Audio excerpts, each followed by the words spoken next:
सबसे पहले तो इस चैनल पर 20,000 सब्सक्राइबर्स पूरे हो चुके हैं। उस सब के लिए आप सबको एक बड़े वाला थैंक यू। और इसी उपलक्ष्य में आप सबको मैं एक नॉस्टैल्जिक ट्रिप पे ले जाता हूँ आज, और बात करेंगे 90s और अर्ली 2000s की उन कुछ किताबों के बारे में जिसमें मैं शर्त लगा सकता हूँ कि आप में से सबके घर में वो किताबें रही होंगी, आपने या तो देखी होंगी या तो पढ़ी भी होंगी। और अब इन किताबों का देखा जाना लगभग इम्पॉसिबल सा लगता है। सबसे पहला नाम है डिक्शनरी। ऑक्सफोर्ड या मैरियम वेबस्टर कंपनियों की डिक्शनरी आती थी, और एक ऐसा चलन था कि मोटी वाली बड़ी जिल्द लगी डिक्शनरी होगी तो वो हो सकता है मम्मी पापा के ज़माने से चली आ रही हो, उसके पन्ने भी थोड़े पतले हो जाते थे। और या तो फिर एक पॉकेट डिक्शनरी रखने का चलन आया था। तो मोस्टली क्या होता था कि अगर आप हिंदी मीडियम से पढ़ाई आपने करी है तो 9, 10, 11, 12 के आसपास आपको इंग्लिश बोलने का बुखार चढ़ता था। तो कुछ लोग इंग्लिश अखबार पढ़ने लगते थे, उसके कुछ वर्ड ढूंढते थे डिक्शनरी में, उसको सर्च करते थे छोटे छोटे टेक्स्ट को, और फिर डायरी में नोट करके उसको याद करते थे। और कुछ लोग डिक्शनरी से शौकिया अपने पास रखते थे कि रोज इसके 10 शब्द याद करेंगे, 20 शब्द याद करेंगे। अब ये चलन बिल्कुल खत्म हो चुका है। गूगल महाराज बैठे हैं, तुरंत आप टाइप करिए वर्ड और उसका मीनिंग आ जाता है। तो ये एक पहली किताब थी। दूसरी किताब है इसी से जुड़ी हुई, रैपिडेक्स। अगर आप नॉर्थ इंडिया में कहीं भी रहे हैं और आपने यहाँ पर हिंदी मीडियम से पढ़ के इंग्लिश बोलने सीखने की कोशिश करी है तो बस स्टॉप और रेलवे प्लेटफॉर्म पर आपने ये किताब ज़रूर खरीदी होगी। इसका नाम था रैपिडेक्स। हमारे कभी कभी घर वाले पेरेंट्स वगैरह भी ये किताबें लेकर आते थे। तो इसमें दावा था कि एक किताब को पढ़ के आप 30 या 60 दिनों में इंग्लिश बोलना सीख जाएंगे। इसके साथ एक कैसेट भी देते थे वो लोग कि कैसेट चला के आप सीखें तो उससे भी आप सीख सकते हैं। हालांकि अभी तक मैं किसी ऐसे इंसान से नहीं मिला हूँ जिसने इस किताब को पढ़ के इंग्लिश बोलनी सीखी हो। और ये सिर्फ हिंदी में नहीं बल्कि तमाम सारी लैंग्वेजेस में अवेलेबल रहती थी। बड़ी इंटरेस्टिंग बुक थी, और अब लगभग मैं देखता हूँ मुझे कहीं पर ये किताब नहीं मिलती। तीसरी कैटेगरी है कॉमिक बुक्स की।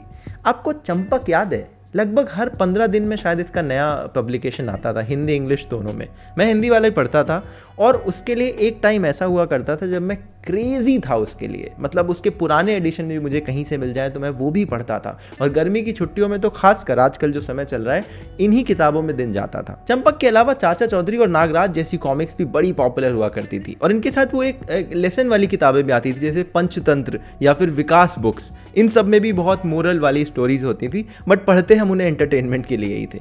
अगर आप इन सब का शौक रखते हैं तो एक टीवीएफ के फाउंडर ने शायद एक नई कंपनी भी शुरू करी है जहां पर वो कुछ नई तरह की कॉमिक्स वगैरह बेचते हैं। मैंने अभी तक खरीदी नहीं है, अगर आप में से किसी ने खरीदी हो तो बताना ये कैसी है, क्योंकि मेरा मन बड़ा कर रहा था कि मैं इसे खरीदूं।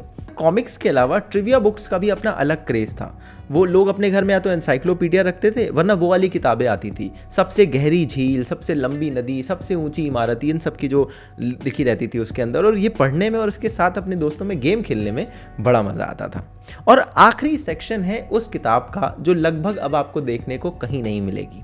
ये किताब होती थी पीले पन्नों वाली टेलीफोन डायरेक्टरी।